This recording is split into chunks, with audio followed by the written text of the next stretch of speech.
Hello and welcome back to the channel. Today we're going to take a look at Arrival and in particular the sequence towards the end of the film, which I think is a truly outstanding sequence. In 2016, Arrival was released to widespread critical acclaim. It is an adaptation of the short story called Story of Your Life by Ted Chiang. It is a thoughtful piece of science fiction.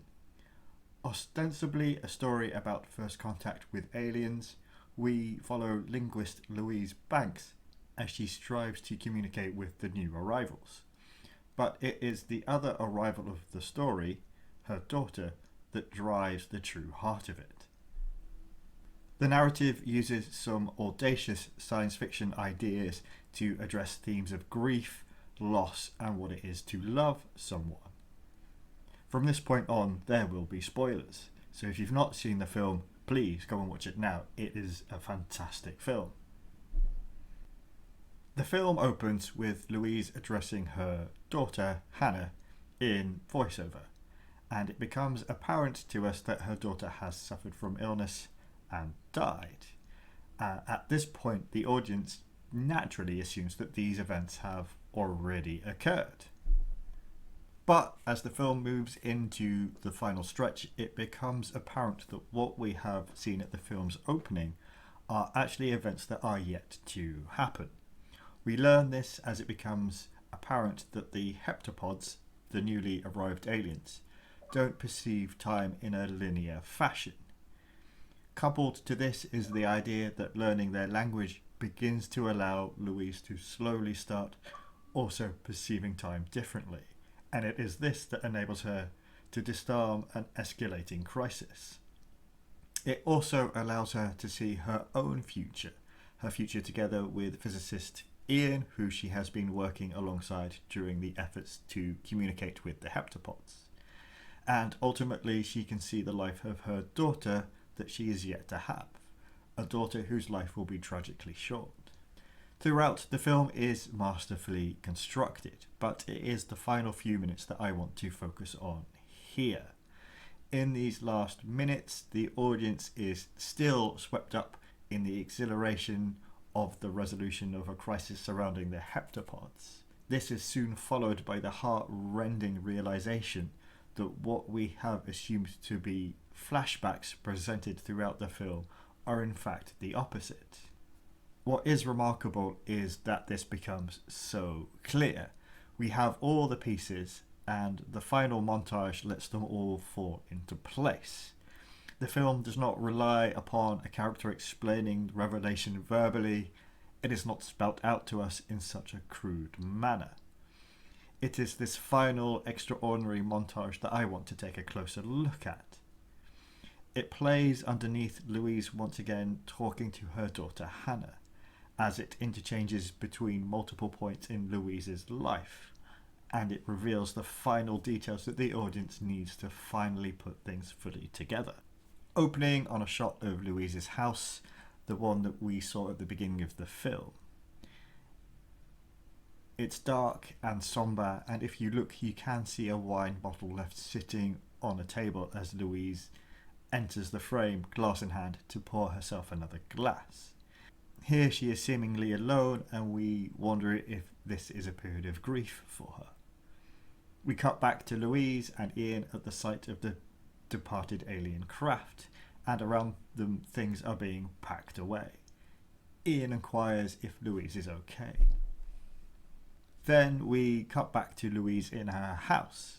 A man we can't see clearly stands outside by the water. We cut to Hannah as a baby. Then there is a sleight of hand as Louise moves to hand Hannah over to her father, but the father is hidden from us. It's clearly taking place in a different house, in a different time in Louise's life. I would say it is at this point that the audience is starting to pick up on what is about to be revealed. We know that Louise solved the crisis by seeing the future. We also know that she's grieving a lost daughter, and something is beginning to tell us that we may not have been seeing flashbacks in the film previously. Then we have Louise with Hannah spelling out Hannah's name backwards and forwards. This is quickly followed by her knocking on the window to attract the attention of the figure by the waterside. Then we have an older Hannah, and Ian's voice comes in from off screen before we see the three of them together. Back to Louise and Ian in the present. And as Louise looks at Ian, we begin to realise that she is seeing their future, their relationship. We cut between different stages of the relationship. The shots all last a few seconds each only, but the use of colour grading and the distinct locations ensure that we immediately know from which stage of the story of Louise's life they are from. A colder blue tinge signals Louise and Ian's relationship before Hannah arrives, and it gives way to a warmer glow after she is born. The one shot from after Hannah's death contained in the sequence returns to a cold grey colouring. Then, as two hugs in different time frames occur, Louise remarks that she'd forgotten how good it feels to be held by Ian. She's sensing a future where the relationship has ended before it begins. We then cut to a child's drawing of the couple's early days together. Hannah's feet running brings us back to the start of the film, a reminder of the first images we saw. The audience now understands the trick that has been played. Like Louise herself, we saw a future that hadn't happened yet. Hannah making a model of a heptapod confirms it, and then we see Louise commit to the choice she makes out in that field, the choice to bring Hannah into the world knowing that she will die young. And this is the choice we now realise that will end her relationship with Ian. But Louise believes that the love gained for all of them is worth the loss. The flashbacks we've seen, we now fully realise, were all forward in time, not backwards. And we close on Louise holding Ian tight as she closes her eyes as she sees their entire future together. It's an outstanding sequence.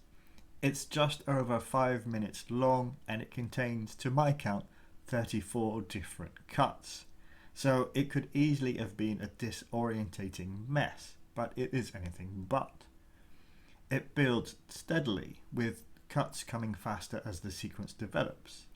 But they do arrive in batches, and each time we are anchored back to the present day in the field. It's astonishing to me that the film didn't win any awards for editing, just for this sequence alone. We are being given a window into how Louise is beginning to perceive her world. Flashes of the future are enough for us to understand what it brings, in the same way that she does. It is an ending as devastating as it is uplifting. Thank you for watching. Do like and subscribe if you enjoyed this, and I'll take a close look at a particular scene or sequence from another film again soon.